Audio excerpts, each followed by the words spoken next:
All salaried class have to file their annual return every year. Have you ever attempted to complete the form all by yourself?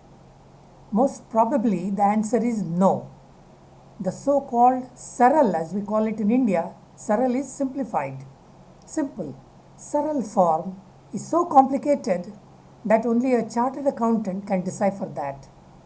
Try reading any government circular and try to make sense out of it. Or try to apply for a driving license. Or try getting a medical cover. Chances are that the fine print clauses will exclude you from all possible ailments. Try through any ticket booking app for air tickets. When you open the site, the fares appear within your budget. Enthused, when you click to book your ticket, the fares are different. For window seat a different rate, for hand baggage a different rate, for food a different rate. Looks like creating impedance. Impedance at every stage is the name of the game. By all agencies in public service. Creating artificial shortage of essential goods and services so that prices can be escalated is also another form of impedance. That is sludge in action for you. The most abused word in recent times is the customer care given by the customer service professionals. Don't believe me? Try lodging a complaint about your non-functioning phone or router.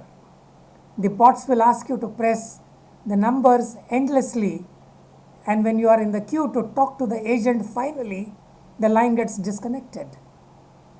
In this presentation, I will explore why agencies and institutions, including the government agencies involved in public service, resort to sludging, budging, and finally fudging rather than nudging in the larger interest of the population.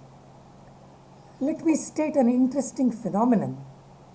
The pattern of sludge, budge, and fudge is sequential and follows the same pattern every single time. What is sludge? It simply means that agencies make the simplest job most complicated by creating all possible hurdles in the way. I can give several examples of this. When you opt for a subscription, the automatic renewal clause getting activated often without your knowledge. Innumerable hurdles are encountered when you try cancelling any paid subscription. Relevant information about a medicine is obfuscated. Often information is worded in such an ambivalent fashion that leaves you thoroughly confused. Government procedures, often touted as single window schemes, are so complicated that the window appears to have many doors with locks without keys. In India, unfortunately, many communities thrive in proclaiming their backwardness to avail reserved quota for them. That is also a sludge, as it effectively prevents people from other communities to avail benefits. In recent times, the technology has been the main culprit for sludging the customers. Phones, laptops, internet have added manifold complications to make the transactions difficult and cumbersome. What is the budge? A budge is a regulatory mechanism to control and restrict flow of information, goods and services.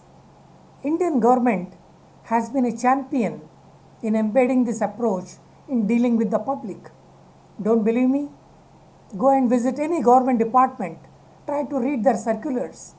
It will in all likelihood threaten you about the consequences if you do not abide by the rules. Budging has some usefulness if it is deployed with foresight and sensitivity.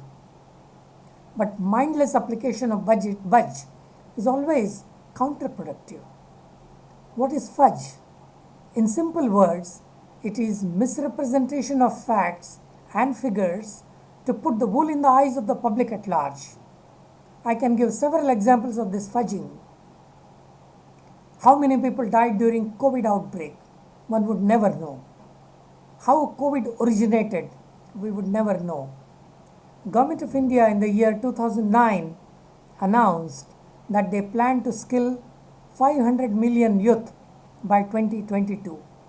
This was classic fudging, as there was no basis whatsoever for arriving at such a figure.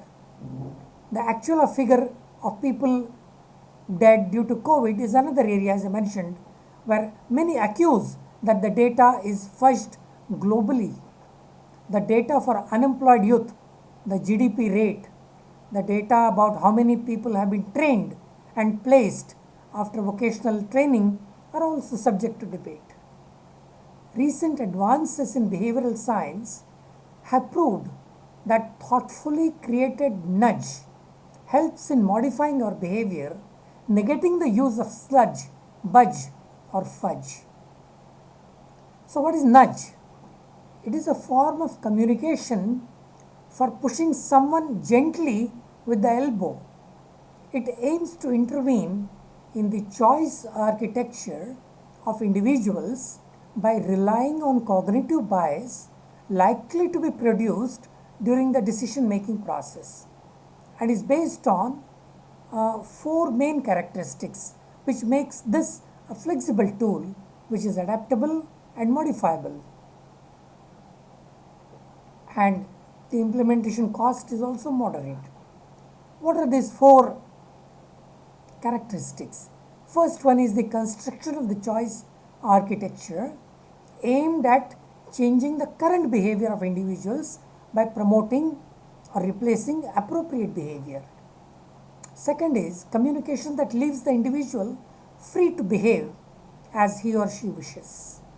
Third one is communication that induces behavior that is beneficial for the individual, the community, and the society at large.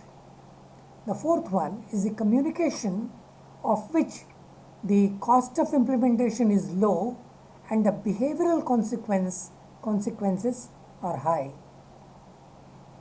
In our various projects in Africa and Asia, we have deployed and used nudge as a tool for behavior modification, but with a slight and critical difference.